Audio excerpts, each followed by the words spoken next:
On the banks of the mighty Mississippi in Memphis, Tennessee, you'll find the nation's leading childhood cancer and pediatric disease hospital and research center, St. Jude Children's Research Hospital. We spent some time with local former patients and parents recently. We hope you listen to their stories and decide to help the generous and worthwhile mission of St. Jude's in some way.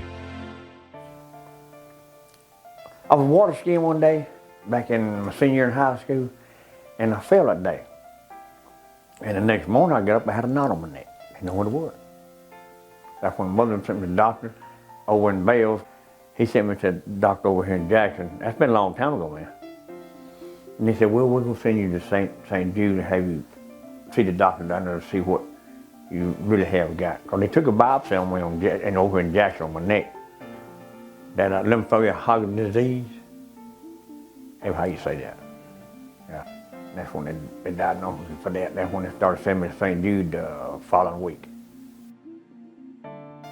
And the best one was like you go to a medicine room after you got seen by the doctor. And there's one woman in there, I can't call her name. She went off and give you medicine, was sweet as could be. She always served me. She did. I was 17.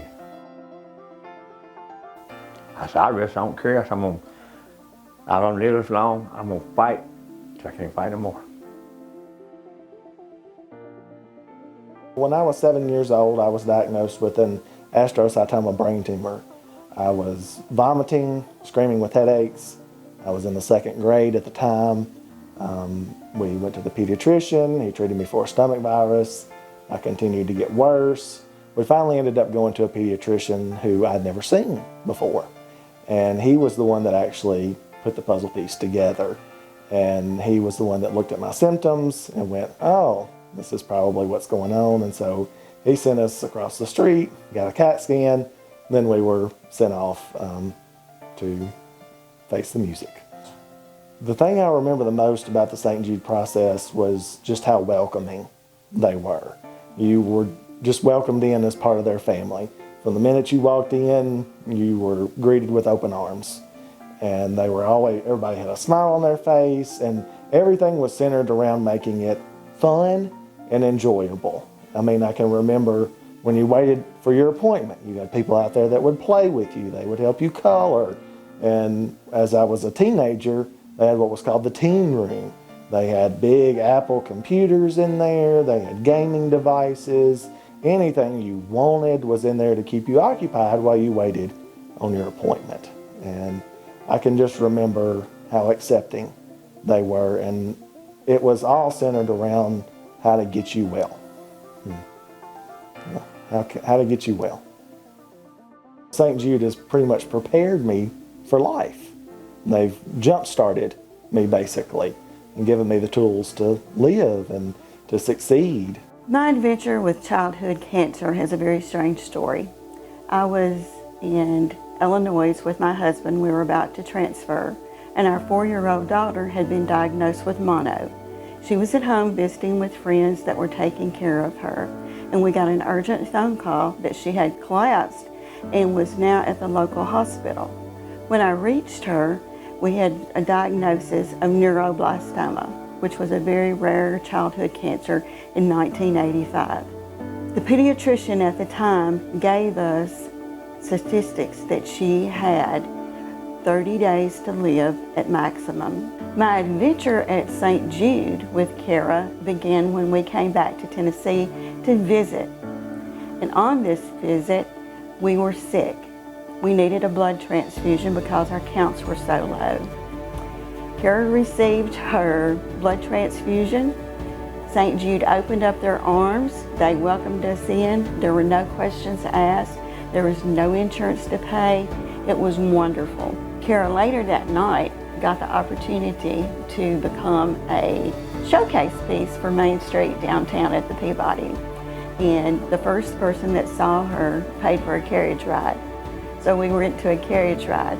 When we got back, the next people were the Peabody Hotel people. Would you like to go see the ducks?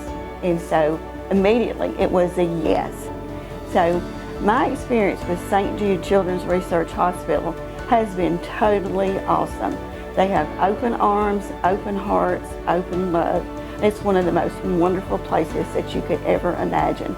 Even though we were not a regular patient, they opened up their arms to us and took us in a time of need. Bless St. Jude. I was actually diagnosed at the age of 2. My mom had been fighting a croup cough with me for 2 or 3 days. And it wasn't getting any better, so she took me to the children's clinic. Dr. Maley, there at the children's clinic, is one that looked me over and found distended abdomen, ran blood tests, and found my white blood cell count was through the roof. From there, he said, I think you need to go to Memphis. You need to go to St. Jude. They're waiting on you. So they didn't give us any time. They basically made us go that night. And that's what happened. That's when we got to St. Jude. They ran their test and ultimately found out it was ALL, leukemia. It never felt like a clinic or a hospital. I mean, at 2 years old, all you care about is playing. So, I mean, the toys, the kids, the people that come tell you stories, and people that just made you like you were their own. The doctors were great. You know, they just made me feel like that if you had to be somewhere other than home, this was going to be your second home, you know. Well, they take care of you. My treatment continued until I was 8 years old. And then that point is when I had the flush party. We took all my medication and flushed it down the commode. I was considered 99.9% cured in that moment. A great day. Life after St. Jude has been great. At that time, when I started treatment at St. Jude, they didn't think I would ever have children. Didn't know if I would be over 5'10". I'm 6'3", and 3 beautiful children. So I was diagnosed when I was 2 years old. I had fallen outside in front of my house playing. I had gotten like a bruise that had like swollen, and it didn't go away for a few weeks, and my mom was concerned. So she took me to our like local doctor, and so we got a CT scan, and it turned out to be a tumor. The kids that I met while I was in St. Jude were going through treatment at the same time as me. They were all sick, and I remember playing in like the children's section with all the kids that I met that had become like my best friends. And I remember when I had chemo and I had lost all my hair, we did like a family photo shoot kind of thing, and so I was bald in all of the pictures.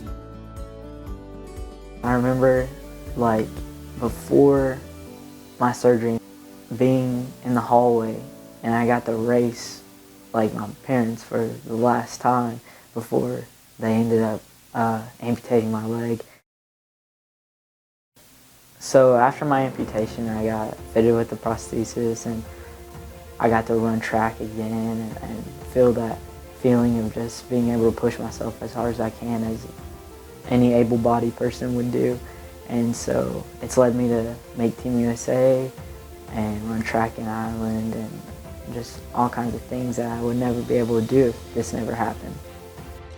Unfortunately, like everyone that I was really close to had passed away since then, but I just want to live my life the best I can, not only for myself, but for my friends that I've lost. Well, when I was 16 months old, my parents brought me to the doctor because they were seeing that I wasn't using my right side. And then when I got to the doctor, they found out that I needed to go get brain scans. And when they found the brain scans, they found out I had a brain tumor, a juvenile pilocytic astrocytoma at 16 months old.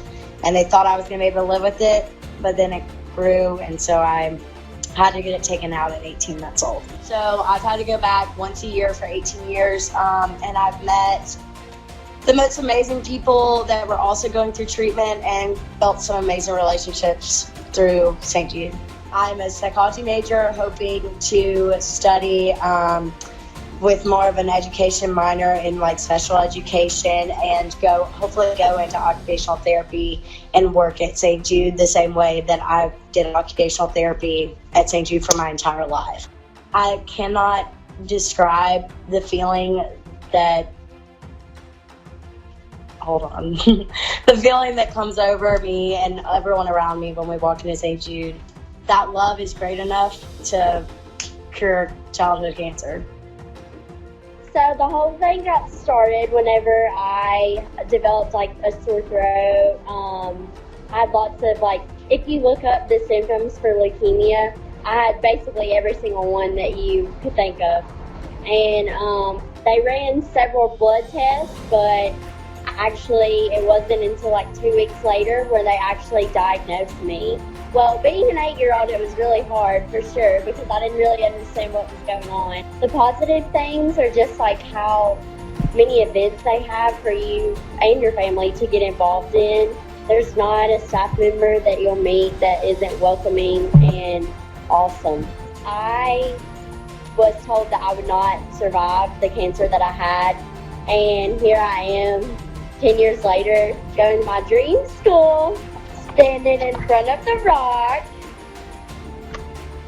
and you should totally just donate because you get to save children's lives like mine. The reason you should give to St. Jude is because they not only do everything they can to help you overcome your sickness and get through your treatment, but that it's not only just a hospital to us, but it's a family and a community, and that's why you should give to St. Jude.